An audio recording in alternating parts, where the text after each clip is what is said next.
Gathering only my essentials, I bolted out of the house, my feet pounding against the pavement as I navigated the bustling streets towards the train station. Breathless, I raced up the station stairs and onto the platform, anxiously awaiting the train bound for my hometown.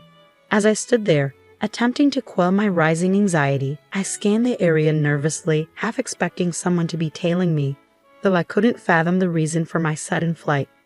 The decision to abandon the honeymoon I had eagerly anticipated bewildered me, replaced by this frantic escape. I found myself fleeing from the town, spurred on by the cryptic urging of my husband. My name is Megan, an office worker who recently turned 30. Despite feeling perpetually like an outsider, I unexpectedly found myself in a mentoring role, leading a hectic life. My fiancé, Bob, is my co-worker, 3 years my junior, but exuding an air of maturity and reliability that often confuses others about our ages. He effortlessly balances household chores and garners respect from both superiors and subordinates. Bob seems like the epitome of an ideal partner, except for one troubling aspect. During a visit to my in-laws' home, we were greeted by 2 women in the living room, their smiles reserved solely for Bob. My discomfort grew as they fawned over him, treating him like a cherished son. Catherine, a childhood friend of Bob's and neighbor to my in-laws, was particularly enthusiastic, bordering on possessive. Despite Bob's apparent disinterest in Catherine's advances, my unease persisted. Her persistence and lack of fidelity, evident in her history of pursuing men and relationships, left me unsettled. Though relieved that Bob didn't reciprocate Catherine's advances, my mother-in-law's alliance with her only intensified my sense of alienation. It seemed she was determined to oust me from Bob's life, using her closeness to Catherine as a weapon against me. I stand taller than her son, investing endless effort into my work, yet she seems oblivious to Catherine's true nature. She perceives Catherine, with her poised demeanor and initial facade of obedience, as a manageable and praiseworthy addition to the family. But due to those 2 women, our wedding unfolds into a nightmare scenario a month later. Astonishingly, Catherine, uninvited, graces the reception wearing a pure white dress, a privilege reserved solely for the bride. Though not as extravagant as a bridal gown, its color remains unchanged, and she becomes the focal point of attention in numerous ways. What's even more unsettling is her audacity to claim a seat at the family table beside my mother-in-law. Throughout the slideshow and our friends' speeches, her presence irks me as she engages in casual conversation with my mother-in-law. When they approach our table, my husband confronts them, struggling to contain his frustration. Catherine, you weren't invited, and you're wearing a white dress, seated at the family table. What on earth are you thinking? Mom, why are you allowing this? It's my childhood friend's wedding. I couldn't miss it, and white suits my complexion best. Catherine retorts, while my mother-in-law enthusiastically endorses her choice, claiming she requested the seat due to an oversight in arrangements. Helpless against his mounting anger, my husband looks to his father, who wears a pained expression, evidently overshadowed by his wife's domineering nature.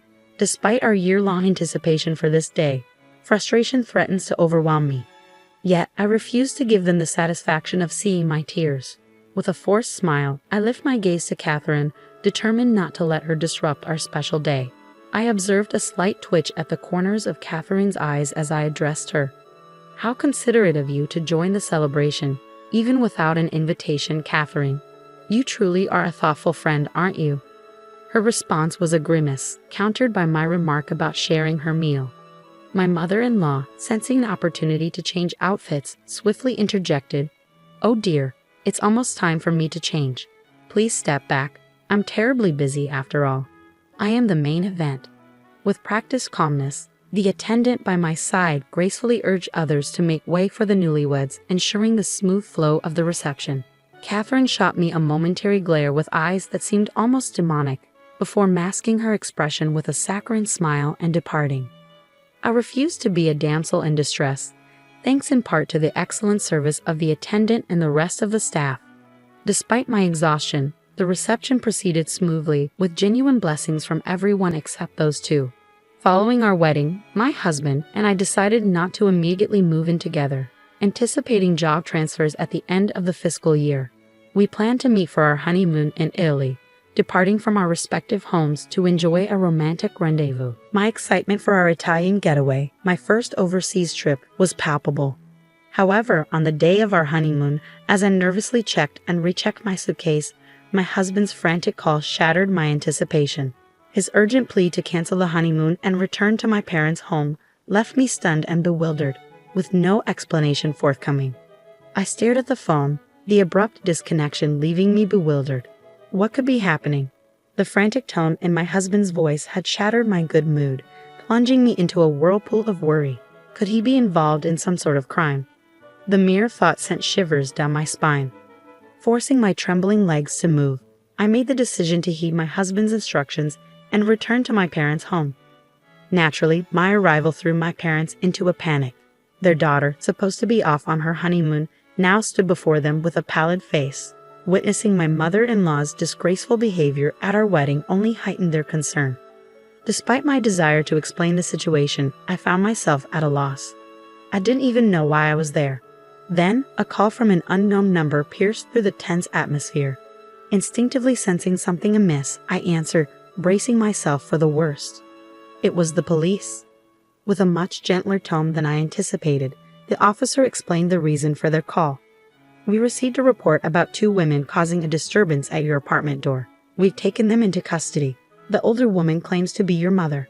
My heart skipped a beat. Me? Involved in a crime?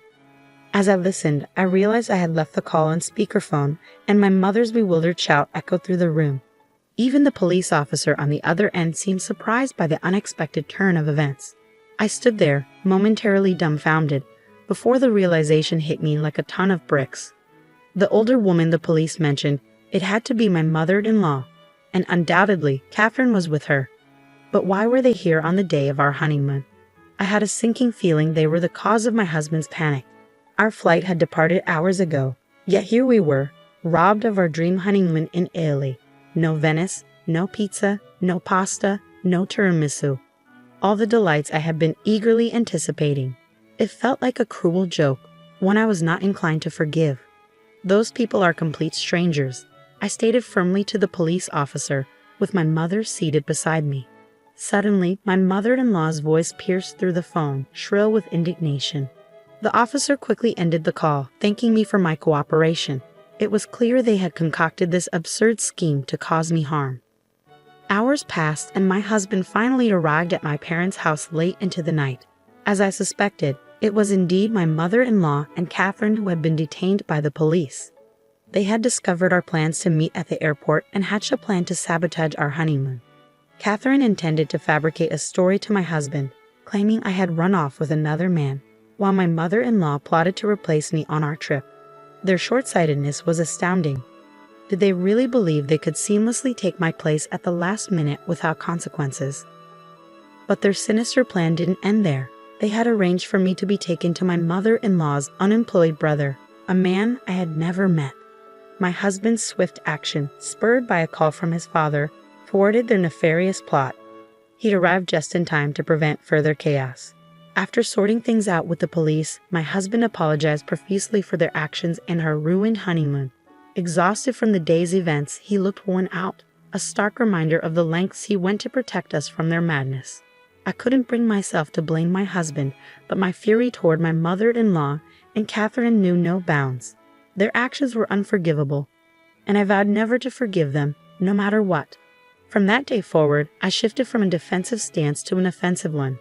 Firstly, I sought compensation for the damages they had caused to my apartment door, which they had ruthlessly kicked and even battered with a fire extinguisher. The door, a recent high-end replacement, incurred significant repair costs. Additionally, I demanded reimbursement for various fees to the management company and the cancellation fees for our ruined honeymoon. The total sum amounted to nearly $20,000. Naturally, they resisted, attempting to shift the blame onto my husband. "It's Bob who won't admit he loves me." "All I wanted was your happiness, Bob," my mother-in-law retorted. But I remained resolute, threatening legal action if they refused to comply. "If we go to court, we'll also expose your attempt to kidnap my wife. The cost claimed will only increase," I warned sternly. The mere mention of the word court sent tremors through my mother-in-law, while Catherine broke into tears. "You forgive me, right? I'm your precious girl, aren't I?" she pleaded desperately. But my husband's response was clear and cold. "I'll never forgive you," he stated firmly, causing Catherine to let out a small shriek. But I love you so much. You love me too, don't you, Bob? She implored. There's no way I could love a woman who casually dates 5 guys at once or goes out with a married man, my husband retorted, stunning both my mother-in-law and Catherine into silence. I stood by my husband's side, reinforcing his stance. You claim to love Bob, but your declarations only surfaced after he and I became engaged. Isn't that right? I confronted Catherine, seeing through her facade. It seems your interest in a man peaks only when he's already committed to someone else. My mother-in-law shot Catherine a piercing glare, evidently striking a nerve. Panic flickered in Catherine's eyes before she pointed an accusatory finger. You're the main culprit. You tried to manipulate me because you didn't approve of your daughter-in-law, she accused, her voice tinged with desperation. The tension escalated as they exchanged heated words, their once amicable facade crumbling before us. It was a stark reminder of the fragility of their supposed friendship. Ultimately, intervention was necessary.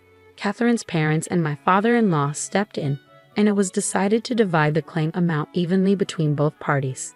Catherine's parents, oblivious to their daughter's disgraceful behavior, expressed sincere apologies. We enlisted legal aid, filing a restraining order against Catherine and my mother-in-law. Despite my mother-in-law's tearful refusal, their malicious intentions couldn't be overlooked. Though their plan was thwarted, neither received absolution for their actions. Neither my husband nor I harbored any intention of granting forgiveness. 3 years later, as we enjoyed a tranquil life with our newborn child, an unexpected visitor arrived at our doorstep. Dressed immaculately in an expensive suit, the visitor introduced himself as Catherine's fiancé. He mentioned casually visiting Catherine's parents' house, sparking a conversation with one of her former classmates. Wasn't she supposed to steal Bob? The classmate had remarked. For the first time in a while, a shadow passed over my husband's face at the mention of Catherine's name. It seemed a classmate had attended our wedding and witnessed Catherine's disgraceful behavior. Initially, I brushed it off as a joke, but concern for Catherine's well-being gnawed at me. I'm sorry, but I had to investigate, my husband interjected. You and Catherine were childhood friends, but you're not dating now, are you? Of course not. We've never even dated. My husband replied firmly, visibly relieving Catherine's fiancé. However, he added with a hint of apprehension, but she might be dating someone else. The conversation took a sharp turn when my husband recounted Catherine's history of flings, including her infamous appearance at our wedding in a white dress. Catherine's fiancé staggered away, his composure shattered. Subsequent investigations revealed Catherine's extensive history of infidelity, much to the chagrin of her fiancé's prominent family. Her facade of chastity crumbled, leading to the termination of her engagement and legal action against her for damages. Poetic justice, indeed. My mother-in-law, fretting over missing out on meeting her first grandchild, watched from afar as my father-in-law cheerfully delivered baby supplies. It seemed Catherine's downfall had brought unexpected blessings into our lives. But I sent them back without even a glance. Catherine found herself abandoned by her fiancé and drowning in debt, while my mother-in-law yearned to see her beloved son and grandchild.